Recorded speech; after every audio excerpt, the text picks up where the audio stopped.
हाँ तो नमस्ते मेरे प्यारे विद्यार्थी जी। कैसे हैं आप सभी लोग? उम्मीद करता हूँ बहुत अच्छे होंगे। और सबसे पहले आप सभी को ढेर सारी शुभकामनाएं व बच्चों दिल से आशीर्वाद कि आप सभी लोग एक नया सफर शुरू करने जा रहे हैं। और वो सफर है बच्चों 12th क्लास का। आप लोग बहुत ज्यादा एक्साइटेड हैं बच्चों हिंदी विषय को लेकर के कि गुरुजी हिंदी विषय में मुझे पूरे 100 में से 100 नंबर लेकर आने हैं। तो मेरे प्यारे भाई जल्दी से ये मेरा हाथ लो और अपना हाथ दो और पकड़ो मेरा हाथ।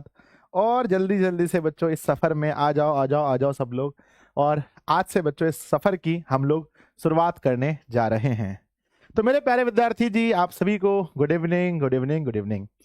ये शब्द जो आज आप मेरे मुंह से सुन रहे हैं, 1 साल बाद आप यही शब्द मेरे मुंह से सुनेंगे। और बच्चों आज भी मैं आपके सामने खड़ा हूं और जब आप लोगों का अंतिम दिन होगा पेपर का, या जिस दिन आप पेपर देने जाएंगे उस दिन भी आपका गुरु उसी एनर्जी के साथ और उसी शक्ति के साथ आप सभी के सामने खड़ा रहेगा। मेरे विद्यार्थी जी सेशन की शुरुआत होने से पहले मैं आप लोगों से रिक्वेस्ट करना चाहता हूं कि आप सभी लोग इस सेशन को अधिक से अधिक दोस्तों में शेयर कीजिए। ये पहली क्लास है बच्चों, Bihar board inter 2026। Bihar board inter 2026 ये पहली बार बच्चों मैं पढ़ रहा हूं किसी भी मतलब कि थंबनेल में भाई 2026 है ना। और ये 26 की मेरी पहली पहली पहली क्लास है बच्चों, है ना, पहली क्लास है मेरे। और गद्य खंड होने वाला है और फर्स्ट चैप्टर है बच्चों हिंदी का जिसका नाम है बातचीत। तो कमेंट बॉक्स में लिखेंगे सब लोग बच्चों हाउ इज द जोश, आपके अंदर कैसा जोश है। श्री गणेशाय नमः।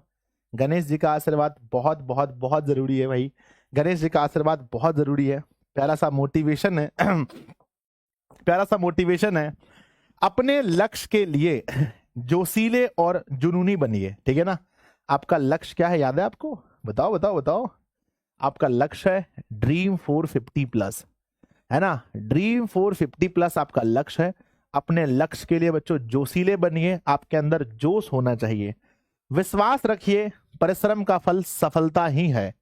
याद कीजिएगा बच्चों कि सफलता पाने का कोई शॉर्टकट नहीं है, सिर्फ और सिर्फ आपको मेहनत करना पड़ेगा। मेहनत बहुत इंपॉर्टेंट है बच्चों, ठीक है ना। चलिए आगे बढ़ते हैं। आप लोग सबसे पहले मुझे बताएं कमेंट बॉक्स में 2-3 सवाल मैं आप लोगों से पूछने वाला हूं। सबसे पहले तो भाई सवाल पूछने से पहले भी आप लोग इस सेशन को शेयर करो, जितना ज्यादा हो सके शेयर करना है ना। युवराज सर की क्लास में अप्रोक्स 5000 बच्चे जुड़े थे भाई, कम से कम 6000 विद्यार्थी तो जुड़ने ही चाहिए सेशन में। सब लोग सेशन को शेयर कीजिए। मैं एक टाइमर लगा देता हूं और इस टाइमर 30 सेकंड के अंदर आप सभी लोग पूरा दम लगा दीजिए बच्चों, है ना। जितना हो सकता है आप सब लोग दम लगा दीजिए पूरी शक्ति के साथ। भाई मेरा कहाँ गया, मेरा कहाँ गया, एक सेकेंड। सब लोग पूरी शक्ति के साथ दम लगा दीजिए।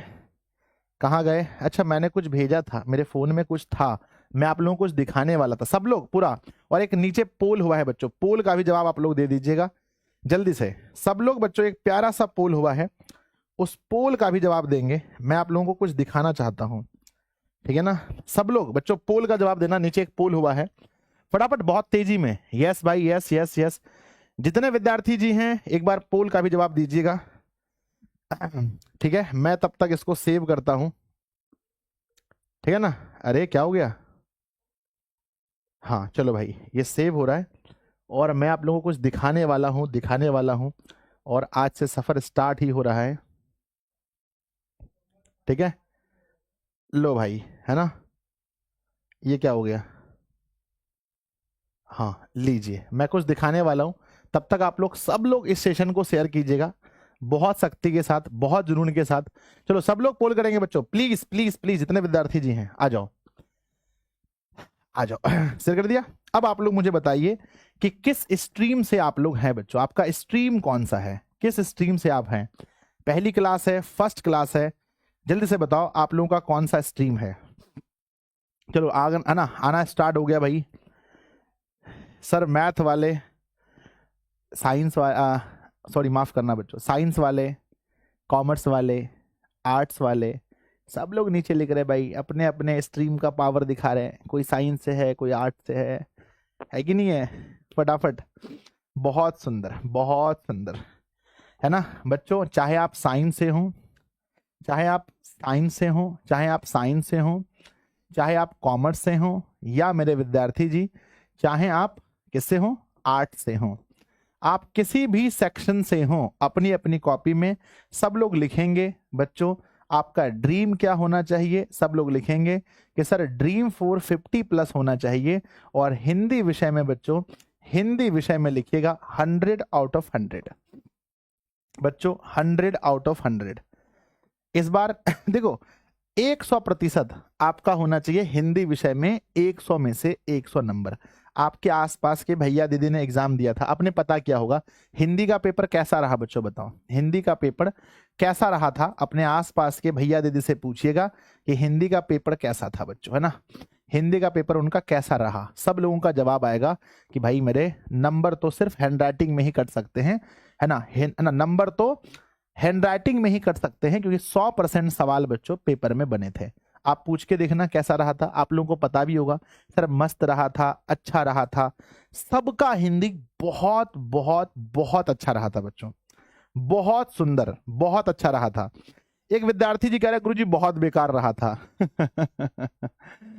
नहीं, बहुत सुंदर रहा होगा बच्चों, हिंदी का पेपर बहुत आसान था। ठीक है, चलो बढ़ जाए आगे। यस भाई, चलो आगे बढ़ते हैं। मैं आप लोगों को दिखाना चाहता हूं कुछ चीज, मैं आप लोगों के लिए रखा हूं भाई साहब, बहुत इंपॉर्टेंट है। कि सबसे पहला जब बच्चों मैंने, है ना, जब मैंने सबसे पहली बार पढ़ाया था बच्चों 1 साल पहले 2023 के बैच के लिए, तो पहले क्लास को कितने विद्यार्थी जिन्हें देखा था, एक बार आप देखकर बताएंगे। पहली क्लास को मैंने जब बच्चों पढ़ाया था तो उसको 5,60,000, यानी विद्यार्थी जी आप देख सकते हैं कि 5,60,000 बार इस वीडियो को प्ले किया गया था। कब, किस बैच में, तो बच्चों 2023 में स्टार्ट किया, 2024 के बैच में। अब जब मैं बच्चों दूसरी बार मैंने क्लास लिया था बातचीत का, उसमें आप लोगों का प्यार देखिए, 11 महीना पहले मैंने क्लास लिया था, है ना बच्चों, यहां ध्यान दीजिएगा। 11 महीना पहले, 11 महीना पहले हमने क्लास लिया था, उसको 6 लाख बार देखा गया है। तो मेरे विद्यार्थी जी इससे ये पता चलता है कि बिहार के अधिकांश विद्यार्थी जी हिंदी अपने चैनल से पढ़ते हैं, इसलिए आपको हिंदी अच्छे से पढ़ना चाहिए। आइए बच्चों अब हम बात करते हैं प्यारे बच्चों, सबसे पहली बात कि हमारा जो हिंदी है बच्चों, जो हमारा बुक है उसका नाम क्या है। सर हमारा जो बुक है इसका नाम बताइए कमेंट बॉक्स में। गुरुजी हमारे बुक का नाम है दिगंत, है ना, दिगंत बच्चों हमारे बुक का नाम है। भाग 1 11th क्लास में है, भाग 2 12th क्लास में है। इसमें 2 पार्ट हैं बच्चों, एक सबसे पहला पार्ट है गद्यखंड, सबसे पहला पार्ट है बच्चों गद्यखंड, और एक दूसरा पार्ट है बच्चों काव्यखंड, है ना, काव्यखंड। हम बात करें कि बच्चों गद्यखंड में कुल अध्याय कितने हैं, चैप्टर की संख्या कितनी है बताइए गद्यखंड में। बहुत फास्ट कमेंट करेंगे प्लीज, राहुल भाई, है ना, रितेश है, गोलू है, गौतम है, यादव भाई हैं, जल्दी बताओ स्पीड में। सिर्फ ऑनलाइन पढ़ता हूं गुरुजी, कोई दिक्कत नहीं है, सिर्फ ऑनलाइन पढ़ो, पक्के नंबर आ जाएंगे। और एक समस्या आप लोगों का है, एप्लीकेशन पर डाटा का समस्या है। 48 घंटे के अंदर बच्चों ऐप पर जो डाटा का समस्या है 48 आवर के अंदर उसको सही कर दिया जाएगा। 48 घंटा बस आप लोग थोड़ा सा मैनेज करो।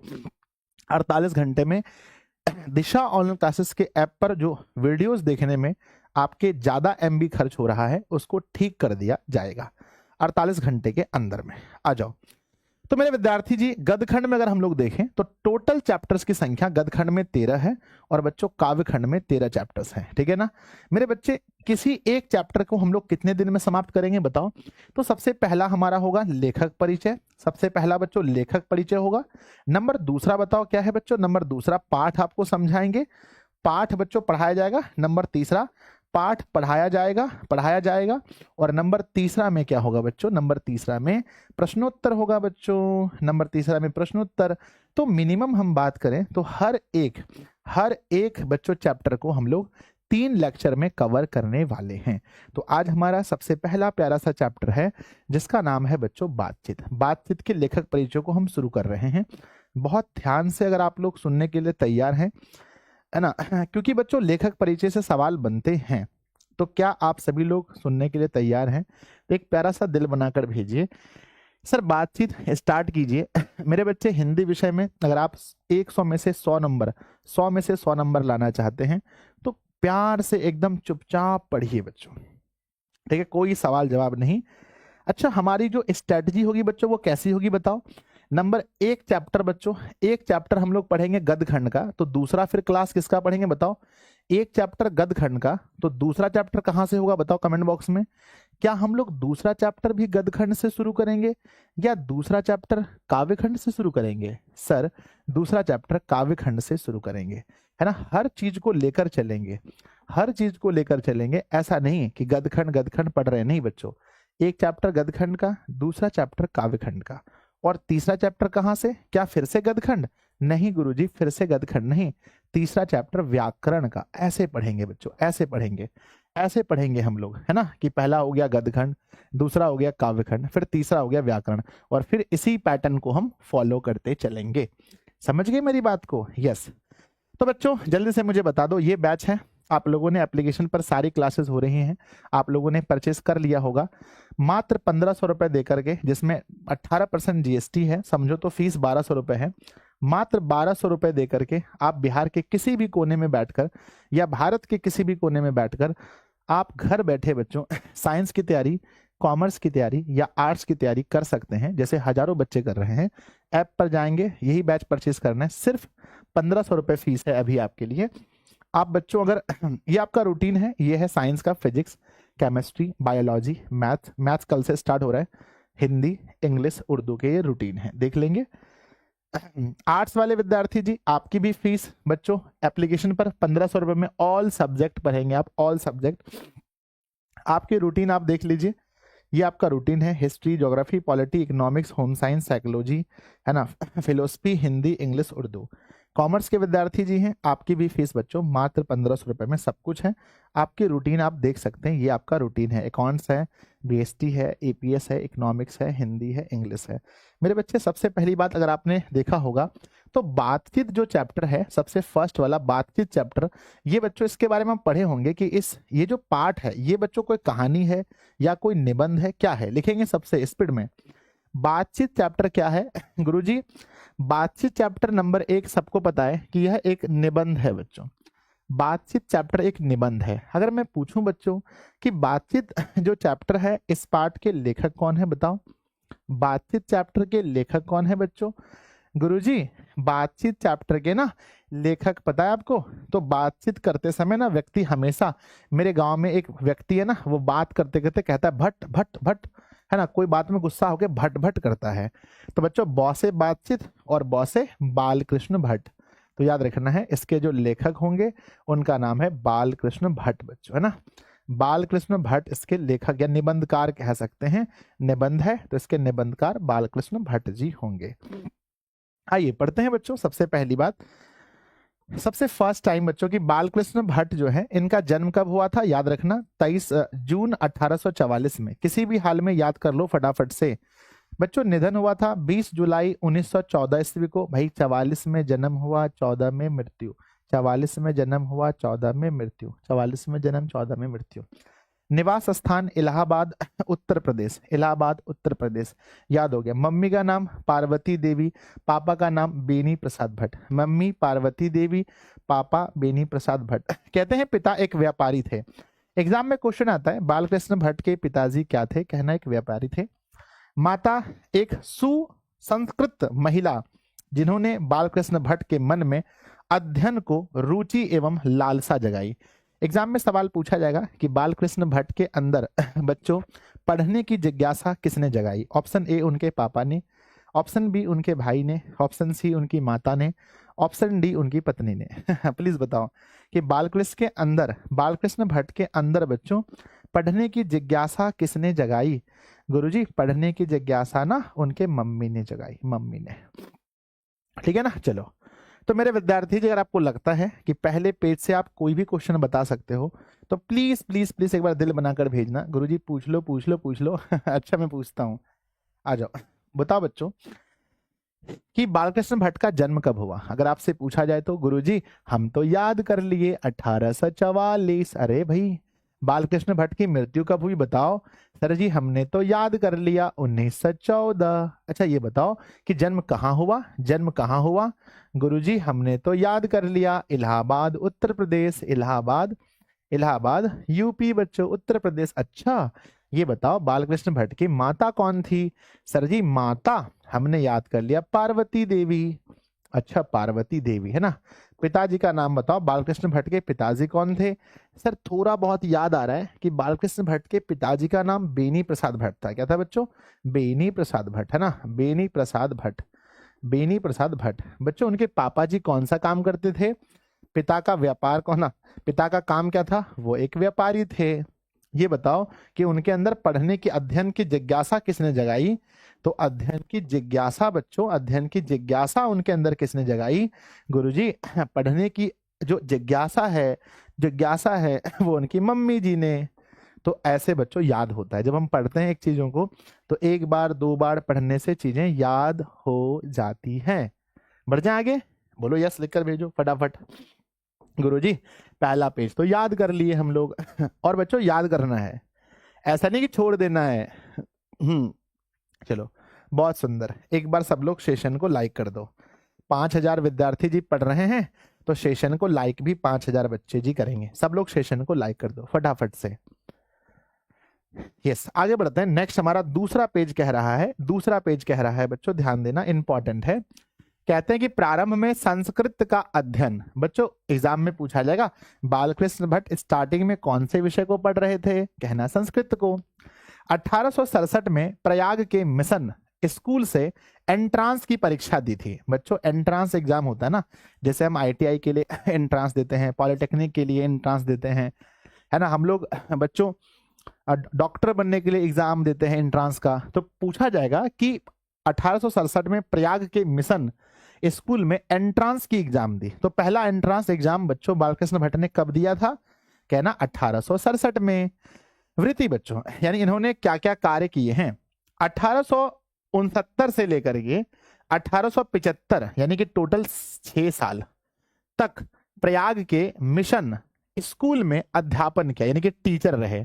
बच्चों मैं अगर पूछूं आपसे कि प्रयाग के मिशन स्कूल में बालकृष्ण भट्ट कब से कब तक टीचर रहे थे, कब से कब तक इन्होंने अध्यापन किया था, अध्यापन मतलब टीचिंग किया था, कहना गुरुजी 1867 से 1875 तक ये है ना वहां पर एक टीचर के रूप में रहे थे। कहां पर बताओ, तो प्रयाग के मिशन स्कूल में। सर प्रयाग मतलब क्या है, प्रयागराज का नाम सुना होगा, इस इलाहाबाद जो है ना इसका पहले नाम क्या था। सर जी इसका पहले नाम प्रयागराज था। सर जी इलाहाबाद है ना, या माफ कीजिए बच्चों इसका नाम है ना इलाहाबाद, दोनों एक ही जगह है ना। यस नाम में चेंजेस है। कहते हैं फिर लिखा है बच्चों कि 1885 में यानी 75 के बाद 10 साल बाद प्रयाग के सीएवी स्कूल में संस्कृत का अध्यापन किया, यानी बच्चों संस्कृत विषय से पढ़ाई भी किए और सोचो बच्चों संस्कृत विषय के टीचर बन गए बच्चों, टीचर। तो बताओ कि संस्कृत विषय सीएवी स्कूल में संस्कृत विषय बच्चों किस वर्ष पढ़ाए थे, बताओ कमेंट बॉक्स में कि बालकृष्ण भट्ट जो हैं प्रयाग के सीएवी स्कूल में संस्कृत विषय कब पढ़ाए थे, कब पढ़ाए थे बोलो। सर जी 1885 याद कर सकते हैं ना, हाँ भाई कर लो याद, वेरी गुड। आगे बढ़ते हैं। 1888 में प्रयाग की कायस्थ पाठशाला इंटर कॉलेज में अध्यापन नियुक्त, किंतु उग्र स्वभाव के कारण नौकरी छोड़नी पड़ी और उसके बाद लेखन कार्य आना पर ही निर्भर रहे। तो बच्चों कहते हैं कि एक बार ये क्वेश्चन कभी नहीं पूछा जाएगा, प्रयाग के ही कायस्थ पाठशाला इंटर कॉलेज में टीचर की नौकरी लगी थी 1888 में, लेकिन बहुत कड़े मिजाज के थे, गुस्से वाले थे। तो क्या नौकरी कर पाए कि छोड़ दिए, मुझे बताओ कमेंट बॉक्स में, नौकरी कर पाए कि छोड़ दिए। पूछा जाएगा कि बच्चों कायस्थ पाठशाला इंटर कॉलेज में टीचर का जॉब कब लगा था, गुरुजी 1888 में। नौकरी है ना किए कि छोड़ दिए, सर स्किप हो गया, मतलब छोड़ दिए, लीव कर दिए, छोड़ दिया था इन्होंने नौकरी।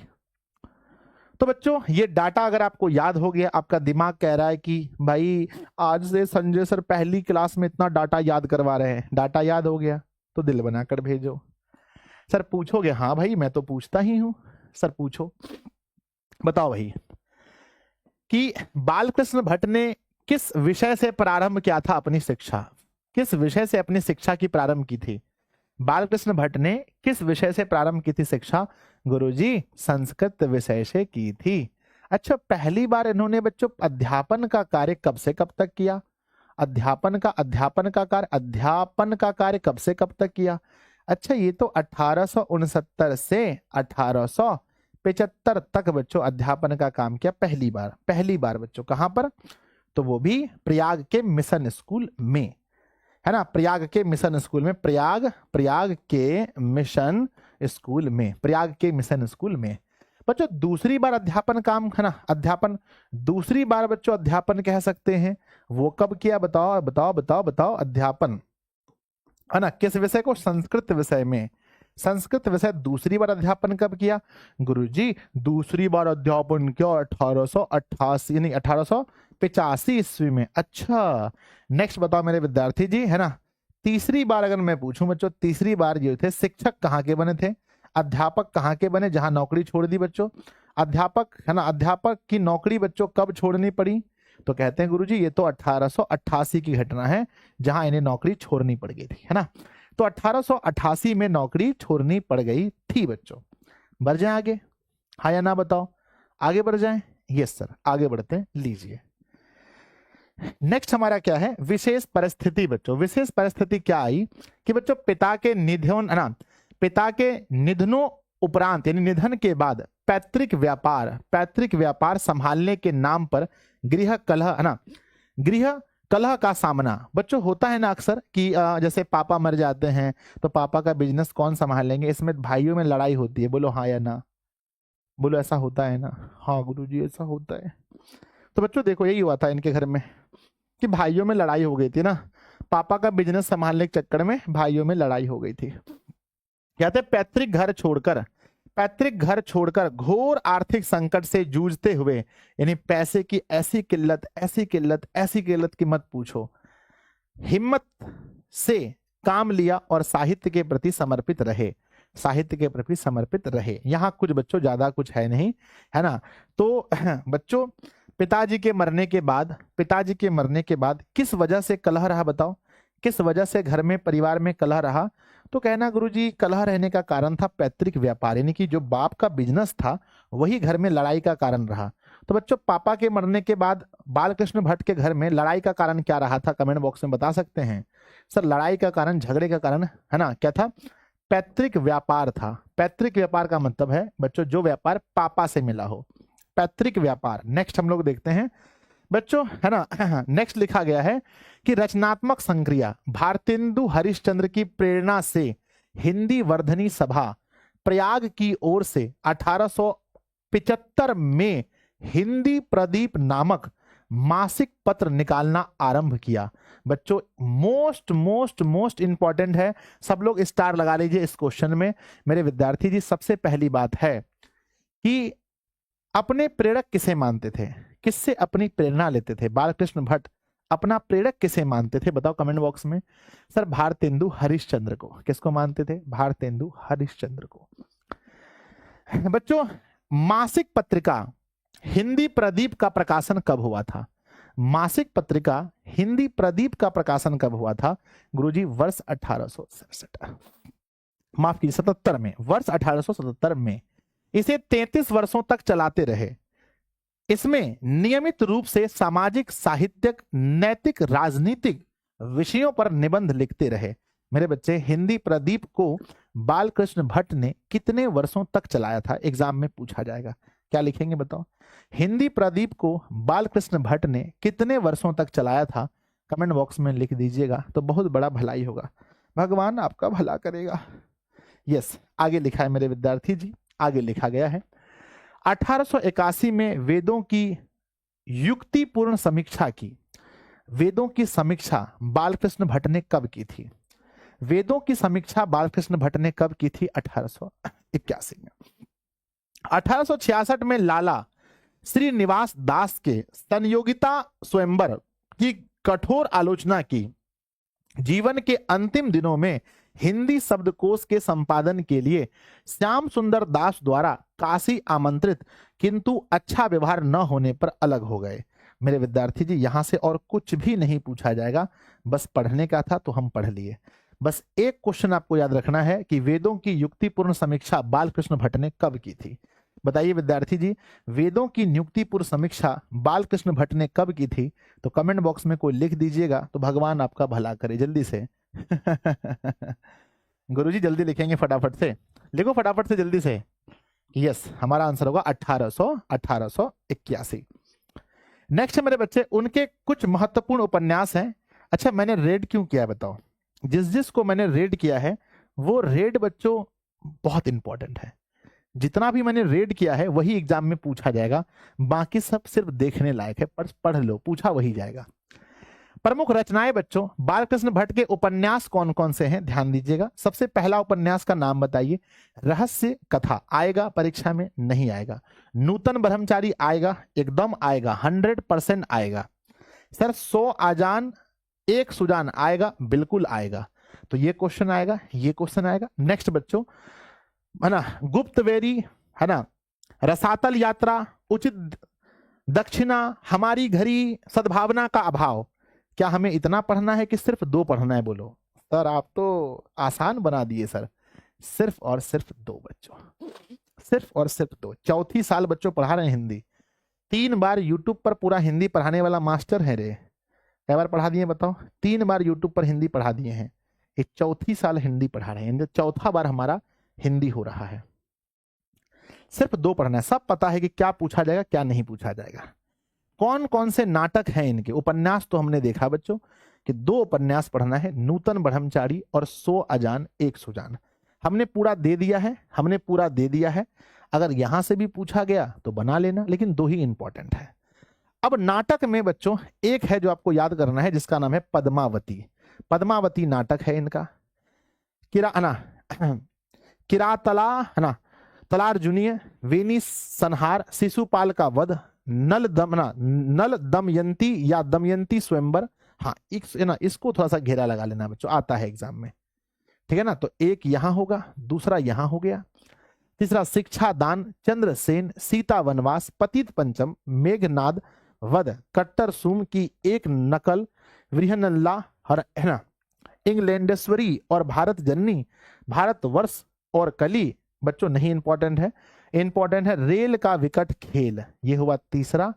और मेरे बच्चे बाल विवाह, ये हुआ चौथा।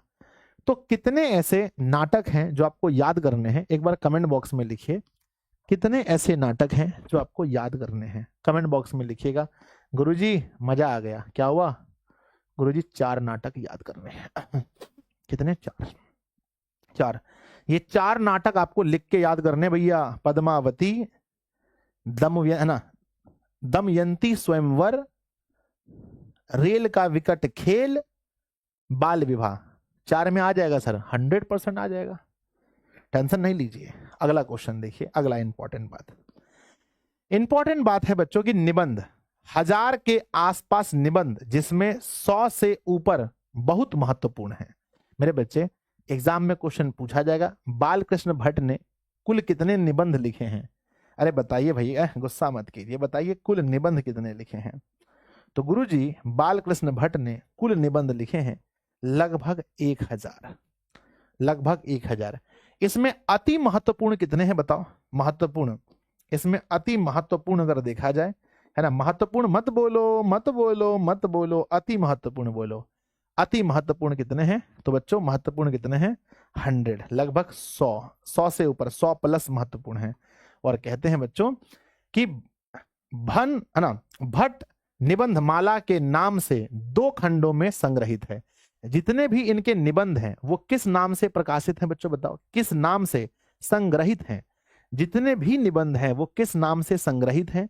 कहते हैं बच्चों भट्ट निबंध माला। किस नाम से? कमेंट बॉक्स में लिखिए किस नाम से है। तो कहना बच्चों भट्ट निबंध माला, निबंध माला। और ये जो भट्ट निबंध माला है ये कितने खंडों में प्रकाशित है? भट्ट निबंध माला कोई एक के किताब में आपको मिल जाएगा कि आपको 2 किताब देखना पड़ेगा?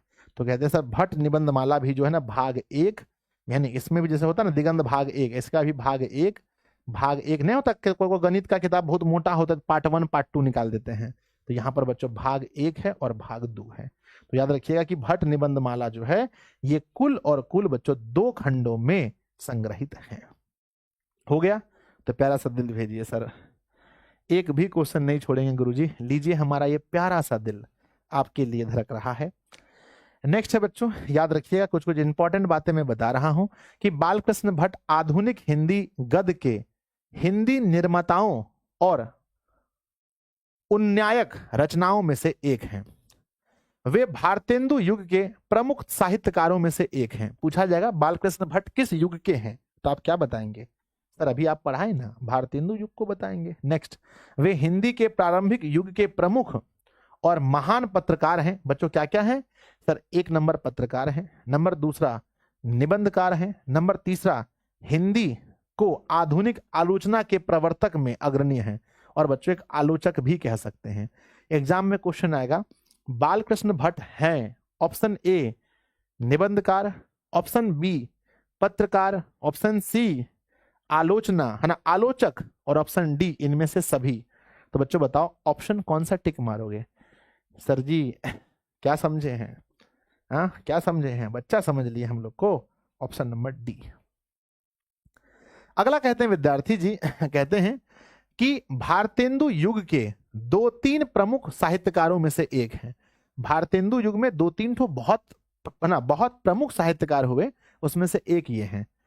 कहते हैं बालकृष्ण भट्ट बच्चों एक गद्यकार भी थे, निबंधकार ही नहीं गद्यकार भी थे। कहते हैं भट्ट ने हिंदी प्रदीप में पूरे अधूरे अनेक उपन्यास लिखे हैं, है ना, उपन्यास लिखे हैं, है ना, उपन्यास माफ कीजिएगा उपन्यास कौमा नाटक और प्रहसन लिखे हैं, प्रहसन लिखे हैं।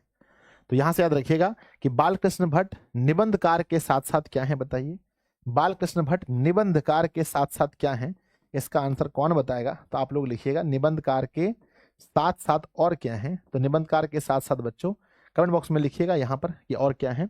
निबंधकार के साथ साथ गद्यकार भी है बच्चों।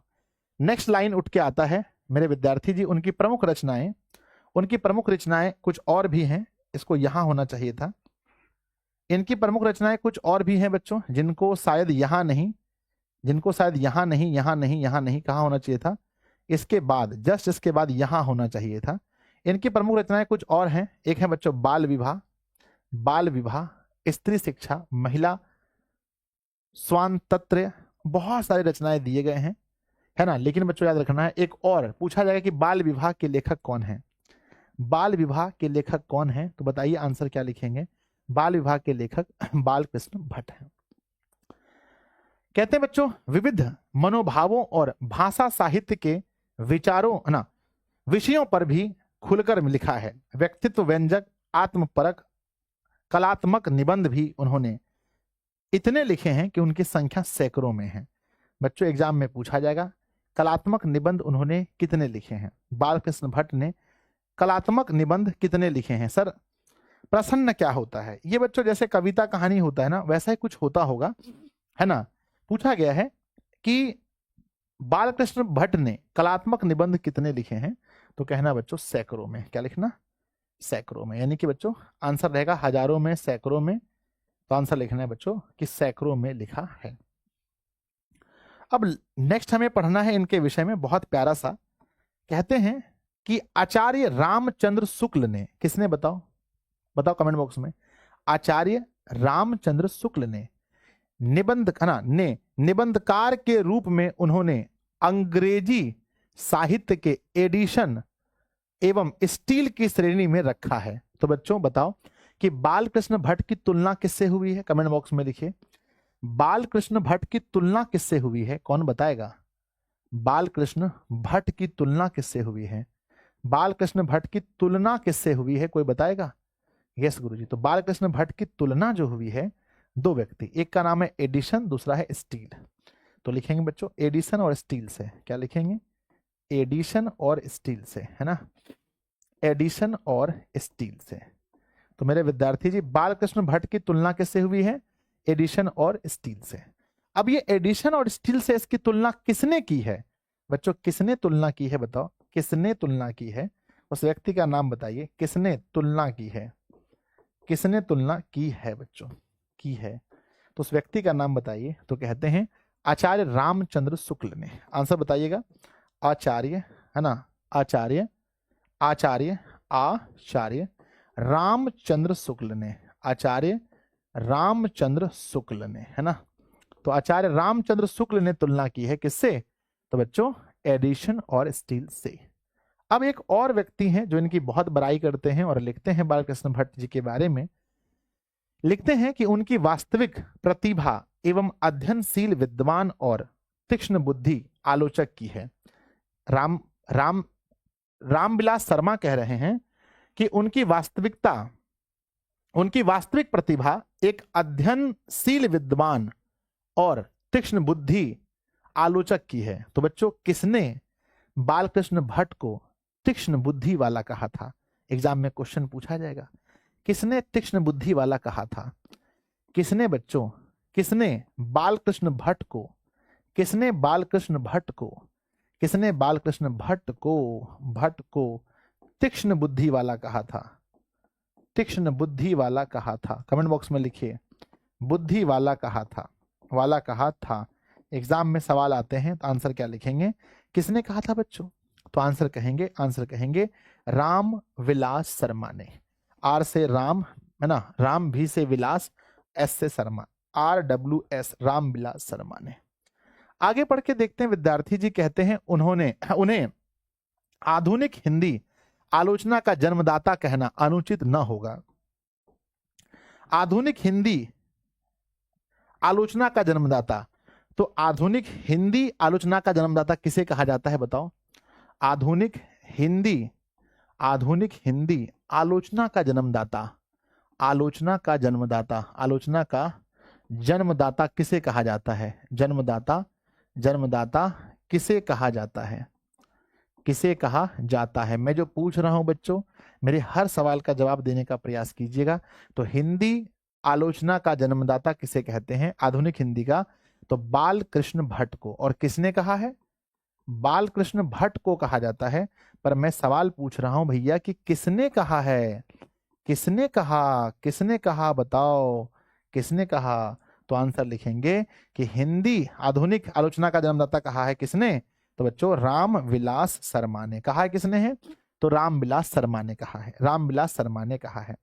कहते हैं धर्म और दर्शन को सामाजिक विकास की कसौटी पर कसकर बालकृष्ण भट्ट ने प्रगतिशील आलोचना की नींव डाली है। तो मेरे विद्यार्थी जी यहीं पर आपका लेखक परिचय समाप्त होता है। एक बार प्यारा सा दिल बनाकर भेजिए अगर आपके अंदर जोश है, जुनून है कि सर पहला हमारा पाठ था और लेखक परिचय पढ़ने में बहुत अच्छा लगा। बच्चों हमें कुछ छोड़ना चाहिए या फुल कोर्स में फुल देना चाहिए बताओ? बच्चों मुझे बताइए कमेंट बॉक्स में, क्या हमें फुल कोर्स में कोई शॉर्टकट अपनाना चाहिए, कोई शॉर्टकट, या नहीं गुरुजी फुल का मतलब फुल होना चाहिए? बताओ। यहाँ नंबर 1, यहाँ नंबर 2। मेरे विद्यार्थी जी, है ना, अगर आप शॉर्टकट पढ़ के जाओगे तो फिर पेपर आपको कठिन लगेगा। वही विद्यार्थी जी होते हैं जिनको पेपर कठिन लगता है, जो लोग अभी शॉर्टकट पढ़ना चाहते हैं। तो अभी स्टार्टिंग में शॉर्टकट नहीं, अभी फुल में फुल। बच्चों शॉर्टकट हम तब पढ़ेंगे जब हम लोग क्रैश कोर्स में जाएंगे, ठीक है? चलो बहुत सुंदर, फुल पढ़ो बच्चों, फुल। ये सब नोट करना है गुरुजी। ये देखो आपका पैनल PDF में रहेगा और मैं नोट्स बना करके भी आप लोगों को दूंगा। अगर आप लोग लिखोगे तो बहुत अच्छी बात है, नहीं लिखोगे तो ज्यादा डरने की बात नहीं है। आइए विद्यार्थी जी, अब आप लोगों ने पढ़ा है तो इसके संबंधित कुछ सवाल हैं जिसका जवाब आपको देना है। देखते हैं बच्चों कितना जोश है आप लोगों के अंदर जवाब देने के लिए, है ना। रात बहुत ज्यादा हो गई है पर आप लोग पढ़ रहे हैं और हिंदी की क्लास रात को ही होती है। पहला सवाल, सबसे पहला, फर्स्ट, रेडी हैं आप लोग? तैयार है ना? क्या आप सभी लोग जवाब देने के लिए तैयार हैं, हाँ या ना? यस। तो लेखक परिचय से संबंधित क्वेश्चन कैसे पूछे जाते हैं मैं आप लोगों को दिखाता हूं। लगभग 15-20 सवाल मेरे पास है। पहला क्वेश्चन, बालकृष्ण भट्ट जी का जन्म कब हुआ था? ऐसा क्वेश्चन रहेगा। तो बालकृष्ण भट्ट का जन्म मैं पढ़ा हूं 1844 में हुआ है, ऑप्शन ए सही है।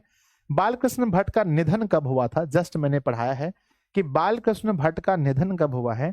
तो देखना बच्चों कितने सवाल सही होते हैं, अप्रोक्स 30 क्वेश्चन नहीं 28 क्वेश्चन है, 28 सवाल हैं बच्चों और आपको 28 में 28 सही करना है। नेक्स्ट है हमारा कि बालकृष्ण भट्ट का निधन कब हुआ, तो 1914 मैंने पढ़ा है, ऑप्शन ए सही है। नेक्स्ट बच्चों, बालकृष्ण भट्ट किस पत्रिका का संपादन किया था, मैंने पढ़ाया था। बालकृष्ण भट्ट ने किस पत्रिका का संपादन किया था, याद होगा आपको, हिंदी प्रदीप नाम का। नेक्स्ट है बच्चों, कब किया था, अगर मैं पूछूं तो कब। गुरुजी धोती खोल रहे हैं, कब किया था, आपने बताया था 1877 में। भाई कितने वर्षों तक चलाया ये तो बताओ, कितने वर्षों तक गुरुजी, कितने वर्षों तक बात करते हैं, 33 वर्षों तक आप पढ़ाए थे। अरे हाँ, सही है मैंने पढ़ाया था बच्चों। नेक्स्ट, नूतन ब्रह्मचारी के लेखक कौन है, तो नूतन ब्रह्मचारी बच्चों, नूतन ब्रह्मचारी के लेखक कौन है, बालकृष्ण भट्ट हैं। लेकिन आपको बताना पड़ेगा ये नूतन ब्रह्मचारी क्या है। ये बच्चों हमारा नाटक है या उपन्यास है। अब कितने ऐसे विद्यार्थी जी हैं जो इसको बता पाते हैं, मैं देख रहा हूं किसकी निगाहें एकदम बाज के जैसी, चील की जैसी थी कि नूतन ब्रह्मचारी ये उपन्यास है या क्या है बच्चों, बताओ।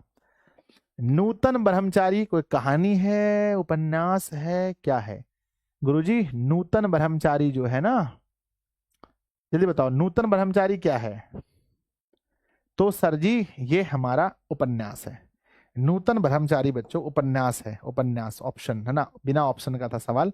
नेक्स्ट क्वेश्चन हमारा, रेल का विकट खेल के लेखक कौन है, तो रेल के विकट खेल का लेखक भी बालकृष्ण भट्ट है, और ये भी एक बच्चों उपन्यास है, ये भी एक उपन्यास है, याद रखिएगा, रेल का विकट खेल एक उपन्यास है। नेक्स्ट है विद्यार्थी जी, बालकृष्ण भट्ट का जन्म कहाँ हुआ था, बालकृष्ण भट्ट का जन्म कहाँ हुआ था, तो बालकृष्ण भट्ट का जन्म बच्चों इलाहाबाद में हुआ था। नेक्स्ट सवाल है हमारा, बातचीत पाठ गद्य की कौन सी विधा है, बातचीत पाठ गद्य की कौन सी विधा है, तो बातचीत पाठ बच्चों एक निबंध है, ऑप्शन ए सही होगा। मनुष्य के रूप का साक्षात्कार कब होता है, माफ कीजिएगा ये सवाल बच्चों बुक के अंदर का है, जब मैं पढ़ाऊंगा तब आपको समझ में आएगा, यहां नहीं होना चाहिए इसको। तो मनुष्य के रूप का साक्षात्कार बोलने से, रोने से, हंसने से या चलने से। चैप्टर का नाम बातचीत है तो आप समझ गए होंगे कि बोलने से मनुष्य के रूप का साक्षात्कार होता है। खैर ये क्वेश्चन यहाँ का नहीं है बच्चों, चैप्टर के अंदर का है। नेक्स्ट कहते हैं बालकृष्ण भट्ट को आधुनिक हिंदी आलोचना का जन्मदाता किसने कहा है। ये सवाल कितना खतरनाक है बोलो। बालकृष्ण भट्ट को आधुनिक हिंदी आलोचना का जन्मदाता किसने कहा है। हजारी प्रसाद द्विवेदी, इसके नामो निशान नहीं है यहाँ पर। रामचंद्र शुक्ल, गुरुजी रामचंद्र शुक्ल ने एडिशन और कोई और व्यक्ति थे उससे इनकी तुलना की थी। रामविलास शर्मा ने, किसने क्या था, Ramvilas Sharma, option number C सही है। नेक्स्ट बच्चों, बालकृष्ण भट्ट को अध्ययनशील, विद्वान और तीक्ष्ण बुद्धि वाला आलोचन किसने कहा है। आलोचना है ना, आलोचन किसने कहा है, आलोचक होना चाहिए, आलोचक किसने कहा है। तो मेरे विद्यार्थी जी बालकृष्ण भट्ट को अध्ययनशील, विद्वान और तीक्ष्ण बुद्धि वाला किसने कहा है, तो हजारी प्रसाद द्विवेदी, इसके नामो निशान नहीं है। रामविलास शर्मा, बिल्कुल रामविलास शर्मा ने ही कहा है, ऑप्शन नंबर बी। नेक्स्ट है मेरे विद्यार्थी जी, आचार्य रामचंद्र शुक्ल ने बालकृष्ण भट्ट को अंग्रेजी के किस निबंधकार की श्रेणी में रखा है। अंग्रेजी के किस निबंधकार की श्रेणी में रखा है, ऑप्शन ए एडिशन और स्टील की श्रेणी में, या चिट्स, या ना ऑरलैंड, या है ना जॉनसन। तो आंसर क्या होगा बच्चों, है ना एडिशन और स्टील की श्रेणी में। नेक्स्ट क्वेश्चन है हमारा, बालकृष्ण भट्ट किस युग के रचनाकार हैं। हम लोग पढ़े हैं बालकृष्ण भट्ट बच्चों भारतेंदु काल के हैं, भारतेंदु काल के हैं। नेक्स्ट है बच्चों की, है ना भट्ट निबंधमाला कितने खंडों में प्रकाशित है। भट्ट निबंधमाला कितने खंडों में है, तो बच्चों कुल 2 खंडों में प्रकाशित है। नेक्स्ट है, बालकृष्ण भट्ट का जन्म कब हुआ था। अगर ऐसे पूछा गया, यानी वहां बच्चों डेट नहीं थे, वहां सीधा ईस्वी दिया गया था, ऐसा पूछा गया तो आंसर होगा बच्चों 1844 में, ऑप्शन नंबर बी सही है। नेक्स्ट है बच्चों, कौन सी रचना बालकृष्ण भट्ट की नहीं है।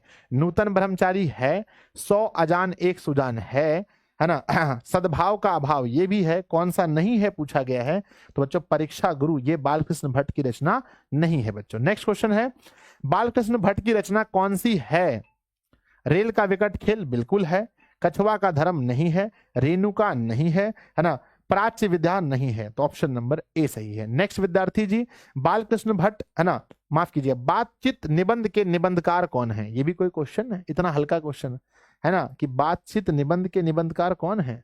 तो बातचीत निबंध के निबंधकार आप सब लोग जानते हैं कि बालकृष्ण भट्ट हैं। नेक्स्ट बच्चों, बालकृष्ण भट्ट किस युग के रचनाकार हैं? तो देखो बच्चों, याद रखना है भारतेंदु युग के हैं, ऑप्शन ए सही है। नेक्स्ट है, हिंदी प्रदीप नामक मासिक पत्र निकालने का प्रारंभ किया था। किसने बच्चों हिंदी प्रदीप नामक मासिक पत्र निकालना शुरू किया था? किसने किसने किसने? तो गुरुजी, हिंदी प्रदीप नामक जो मासिक पत्र है उसको निकालने वाले कोई और नहीं, बालकृष्ण भट्ट ही थे। नेक्स्ट है, बालकृष्ण भट्ट का उपन्यास कौन सा है? भाई मेरे उपन्यास पूछा गया, उपन्यास है ना, कहते हैं किरात तरार है ना, नूतन ब्रह्मचारी, ये उपन्यास है, नूतन ब्रह्मचारी उनकी उपन्यास है। रेल का विकट खेल उपन्यास है। नेक्स्ट है बच्चों, है ना, कि बातचीत किस साहित्य की विधा है? बातचीत एक निबंध है। ऐसे है बच्चों, मैंने स्टार्टिंग में बताया था। नेक्स्ट क्वेश्चन देखते हैं, अगला सवाल लिखा गया है कि बालकृष्ण भट्ट ने एंट्रेंस परीक्षा कब उत्तीर्ण की थी? पहली बार बच्चों बालकृष्ण भट्ट ने एंट्रेंस एग्जाम कब दिया था? आप लोगों ने बहुत अच्छे से पढ़ा था कि बालकृष्ण भट्ट ने एंट्रेंस एग्जाम 1867 में दिया था। नेक्स्ट है बच्चों, बालकृष्ण भट्ट के पिताजी का क्या नाम है? हम लोग पढ़े हैं कि बालकृष्ण भट्ट के पापा का नाम बताओ 23 नंबर में, कि बालकृष्ण भट्ट के जो पिताजी थे उनका नाम था Beni Prasad Bhatt, option number B. Next है बच्चों, बातचीत शीर्षक निबंध के अनुसार जो कुछ मवाद या धुआं जमा रहता है वह भाप बनकर निकल पड़ता है। ये सवाल बच्चों बुक के अंदर का है बहस करने से, झगड़ा करने से, बातचीत करने के जरिए या हंसने के जरिए। खैर क्वेश्चन तो आप लोग बना दोगे, पर ये क्वेश्चन अंदर का है, लेखक परिचय से ये सवाल नहीं है। बातचीत के जरिए बालकृष्ण भट्ट ने किस पत्रिका का संपादन किया है? तो बालकृष्ण भट्ट ने बच्चों जिस पत्रिका का संपादन किया है उसका नाम क्या है? हिंदी प्रदीप। बच्चों कब किया है कमेंट बॉक्स में लिखिएगा। कब गुरुजी, कितना बार बोलेंगे 1877 में किया है? नहीं बच्चों, बताना पड़ेगा। नेक्स्ट क्वेश्चन है हमारा कि आचार्य रामचंद्र शुक्ल ने निबंधकार के रूप में किसे अंग्रेजी साहित्य के एडिशन और स्टील की श्रेणी में रखा है? तो एडिशन और स्टील की श्रेणी में किसे रखा है बच्चों? तो बालकृष्ण भट्ट को रखा है। नेक्स्ट क्वेश्चन देखते हैं, बालकृष्ण भट्ट की रचना कौन सी है? जूठन नहीं बच्चों, रोज नहीं बच्चों, बातचीत हाँ बच्चों, बालकृष्ण भट्ट ने बातचीत लिखा है। नेक्स्ट क्वेश्चन देखते हैं, बालकृष्ण भट्ट किस काल के रचनाकार हैं? तो बच्चों पूछा गया है, तो आदिकाल, भक्तिकाल, रीतिकाल, आधुनिक काल, कौन सा काल है बच्चों? या तो भारतेंदु होगा या नहीं तो ऑप्शन में आधुनिक काल होगा। चलो बच्चों माफ कीजिएगा, यही सवाल थे 28 सवाल। आप मुझे प्लीज सब लोग कमेंट बॉक्स में बताना कि 28 सवाल में से कितने सवाल ऐसे थे जिन्होंने आप जितने है ना जिसे आप लोगों ने सही किया है। तो आप कह सकते हैं कि बच्चों पहला दिन था हमारा, फर्स्ट क्लास था हमारा, और पहली क्लास में आप लोगों ने क्वेश्चंस भी कर लिए, आना लेखक परिचय भी पढ़ लिया और कुछ कुछ सवाल भी लगा लिए, है ना। अंश भाई है ना, भारती कुमारी है, अंजलि है, निशा है, अंकुश है, करण है, सन्नी है, बहुत सारे मेरे प्यारे प्यारे बच्चे जुड़े हैं जो लोग कह रहे हैं गुरुजी 28 में से 28। बच्चों जब प्यार से पढ़ोगे ना, बहुत सुकून से पढ़ोगे ना, तो टोटल नंबर आएंगे बच्चों। तो प्लीज रिव्यू देना बच्चों, फर्स्ट क्लास आप लोग का कैसा रहा, 12th हिंदी का पहला क्लास आपका कैसा रहा, प्लीज बताना कमेंट बॉक्स में, है ना। जेन्युइन रिव्यू बच्चों, क्लास कैसा लगा, है ना, क्लास बच्चों कैसा रहा, क्लास कैसा रहा, प्लीज जेन्युइन रिव्यू सब लोग देना कैसा रहा, है ना, क्लास के विषय में, है ना। और दूसरी बात है बच्चों कि सारे जितने भी आपके कोर्स में सब्जेक्ट हैं, सभी सब्जेक्ट कहाँ हो रहे हैं बताओ, ऑल सब्जेक्ट कहाँ होंगे बच्चों बताओ। जितने भी सब्जेक्ट आपके कोर्स में है, जैसे बच्चों अगर हम बात करें मैथ्स के विषय में, तो कल से ही मैथ्स स्टार्ट हो रहा है, चाहे मैथ्स हो, फिजिक्स हो, केमिस्ट्री है, बायोलॉजी है, या फिर हिस्ट्री, ज्योग्राफी, पॉलिटी, इकोनॉमिक्स, है ना, होम साइंस जो भी है, या बच्चों कॉमर्स में बीएसटी, ईपीएस, सब सारे क्लासेस कहाँ पर होंगे? सारे क्लासेस बच्चों दिशा ऑनलाइन क्लासेस के ऐप पर, है ना, दिशा ऑनलाइन क्लासेस ऐप पर। लेकिन एक ऐसा क्लास है जो YouTube पर होने वाला है, बताओ वो कौन सा क्लास है जो हमेशा बच्चों YouTube पर ही होगा? बताओ कोई कौन सा है, कि कौन सा क्लास है जो YouTube पर होने वाला है ना मेरे बच्चे, क्योंकि सभी क्लासेस तो ऐप पर हो रही हैं, पर कोई एक क्लास ऐसा होना चाहिए जिससे हम लोग YouTube पर बच्चों मिल सके, बातचीत कर सके। बताओ कौन सी ऐसी क्लासेस होने वाली है, और सब लोग इस सेशन को पसंद भी कर देना बच्चों, लाइक्स भी कर देना सब लोग, है ना। कौन सी ऐसी क्लासेस हैं जिनका बच्चों YouTube पर क्लास होने वाला है? तो सिर्फ और सिर्फ एक विषय है बच्चों जिसको हम YouTube पर पढ़ाने वाले हैं, जिसका नाम है हिंदी। तो बच्चों एक बार ताली होना चाहिए अपने परिवार के लिए, भाई चलो कम से कम हम लोग हिंदी के बहाने YouTube पर जुड़े रहेंगे। और हिंदी विषय जो बच्चों मैं पिछले 2 वर्षों से YouTube पर ही पढ़ा रहा हूँ, इस बार भी मैं यूट्यूब पर ही पढ़ाऊंगा आप लोगों को। बाकी विषय आप लोग जो है एप्लीकेशन पर पढ़ेंगे। परंतु परंतु परंतु इसके नोट्स कहाँ मिलेंगे बच्चों, बताओ इसके नोट्स कहाँ मिलेंगे? इसका पैनल पीडीएफ जो हमने लिखा आज, ये जो पैनल पीडीएफ आप देख रहे हैं, ये पूरा पैनल पीडीएफ कहाँ मिलेगा? तो बच्चों पैनल पीडीएफ ऐसा मत सोचना है कि यूट्यूब पर हो रहा है तो बिना हम कोर्स लिए भी पढ़ लेंगे, है ना। पैनल पीडीएफ बच्चों लेने के लिए ऐप पर जाओ। आपको बच्चों नोट्स कहाँ मिलेगा? नोट्स जो हम देने वाले हैं ऐप पर जाओ। ये सब कुछ के लिए ऐप पर जाना है, ठीक है। तो जिन्होंने भी बच्चों बैच परचेज नहीं किया है, कोई है क्या जिन्होंने बैच परचेज नहीं किया? यहाँ पर कोई है तो हाथ उठाओ कि सर मैं हूँ। अगर कोई ऐसे विद्यार्थी जी हैं जिन्होंने बैच परचेज नहीं किया है तो आज ही जाइए और बच्चों जल्दी से जाकर के एप्लीकेशन पर इस बैच को परचेज कर लीजिए, है ना। इस बैच को परचेज कर लीजिए मेरे विद्यार्थी जी, है ना। मात्र 1500 रुपये में पूरा साइंस घर बैठे पढ़ें, कोई कोचिंग जाने की आपको जरूरत नहीं है। आप सिर्फ घर बैठे अपना ईयरफोन लगाइए, डेली क्लास में जुड़िए, नोट्स बनाइए, अच्छे से मेहनत कीजिए, सेल्फ स्टडी कीजिए। ऑफलाइन आप नहीं भी जाएंगे तो ऑनलाइन से पढ़कर आप बहुत अच्छा कर सकते हैं। हजारों विद्यार्थी ने किया है, आप भी करेंगे। और कॉमर्स भी है ना, हिंदी में तो 100 नंबर आने ही आने हैं बच्चों, 1-2 नंबर हैंडराइटिंग में कटेगा। अब चलो नेक्स्ट, अब कल के लिए सूचना, साइंस वालों थोड़ा सा अलर्ट हो जाओ। बच्चों साइंस के मैथ का टाइम कितने बजे रखा है बताओ? साइंस के मैथ का टाइम, है ना, साइंस मैथ का टाइम कितने बजे है? साइंस में मैथ का टाइम कितने बजे है? मैथ का टाइम बच्चों 10 बजे है। मैथ का टाइम रखा गया 10 AM। लेकिन लेकिन लेकिन सिर्फ और सिर्फ कल हमारी जो कि पहली क्लास है बच्चों, कल मुझे बाहर निकलना है ऑफिस के कुछ काम से, तो पहली क्लास है तो मैं थोड़ा पहले लेने वाला हूं। तो बच्चों प्लीज जुड़ जाना सब लोग 9:15 में, है ना। कल सिर्फ ये टाइमिंग सिर्फ कल होगी 9:15 AM। उसके बाद जो टाइमिंग है 10 बजे। तो बच्चों सिर्फ और सिर्फ कल स्टार्टिंग है हमारा, कल सिलेबस डिस्कशन है। तो कल हम लोग कितने बजे जुड़ेंगे बताओ? कल सिर्फ कल कितने बजे जुड़ना है? तो सिर्फ और सिर्फ कल के लिए जुड़ना है 9:15 AM। 9:15 AM में बच्चों कल के लिए हमें जुड़ना है। कल जुड़ना है 9:15 AM में। बाकी सारे दिन क्लासेस आपकी होंगी 10 बजे, ठीक है ना कल बच्चों। और हाँ नेक्स्ट, कल बच्चों चूंकि मुझे थोड़ा सा जाना है ऑफिस के वर्क से कहीं बाहर, तो नाइट की क्लास कल नहीं होगी बच्चों, है ना। नाइट की क्लास कल नहीं होगी, लेकिन हाँ नहीं होगी, लेकिन बच्चों अपने फैमिली में एक बैच कल आने वाला है, एक बैच आने वाला है, वो है बच्चों स्पोकन इंग्लिश का, ना।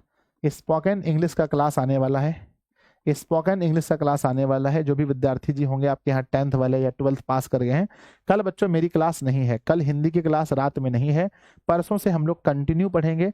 कल बच्चों सुबह क्लास है मैथ की 9:15 में। मैं थोड़ा सा फिर बाहर चला जाऊंगा और वहां से मैं वापस आऊंगा। फिर बच्चों मैं एक बैच लॉन्च करूंगा स्पोकन इंग्लिश, और फिर मैं बच्चों बाहर चला जाऊंगा, ठीक है ना। थोड़ा सा ऑफिस का कुछ कार्य है और आप लोग के लिए कुछ अच्छा हो रहा है। चलिए तो मिलते हैं बच्चों कल सुबह कितने बजे? कल सुबह मिलते हैं 9:15 में। सब लोग तैयार रहना। मैथ की पहली क्लास है अपनी दिशा साइंस क्लासेस पर। किस चैनल पर मिलेंगे हम लोग? तो दिशा साइंस क्लासेस पर, दिशा साइंस क्लासेस पर। बाकी आप लोग जेन्युइन बताना कि आज का ये पहला क्लास आपको कैसा लगा। सब लोग कमेंट बॉक्स में लिखना क्लास कैसा लगा। मिलते हैं बच्चों फिर किसी वीडियो में, तब तक के लिए आप पढ़ते रहिए, हंसते रहिए, मुस्कुराते रहिए मेरे विद्यार्थी जी। चले बाय बोल दो सब लोग जल्दी से। डाटा प्रॉब्लम एप्लीकेशन में हो रहा है, हम उसको ठीक कर देंगे। अरे भाई बाय बोल दो सर को सब लोग। Love you, wish all the very best. आप सभी लोग जाइए एप्लीकेशन वगैरह पर कोर्स परचेज कीजिए और शांति से अपने 12th क्लास की जर्नी शुरू कीजिए। आप सभी का स्वागत है। बहुत ही कम फीस में, मात्र 1500 रुपये में पूरा 12th पढ़ो। यूट्यूब पर बच्चों साइंस आर्ट्स की तैयारी नहीं हो सकती है ऑल विषय की। अगर आप अच्छे से पढ़ना चाहते हैं ऐप पर जाइए, अच्छे से पढ़िए, ठीक है। बाय, लव यू बच्चों। कमेंट करना सबको मैं दिल दूंगा। जितने बच्चे कमेंट करेंगे सबके कमेंट को मैं पढ़ता हूँ खुद से और सबको मैं दिल दे दूंगा भाई। आप लोग के नाम भी मैं पढ़ लूंगा, ठीक है। Love you.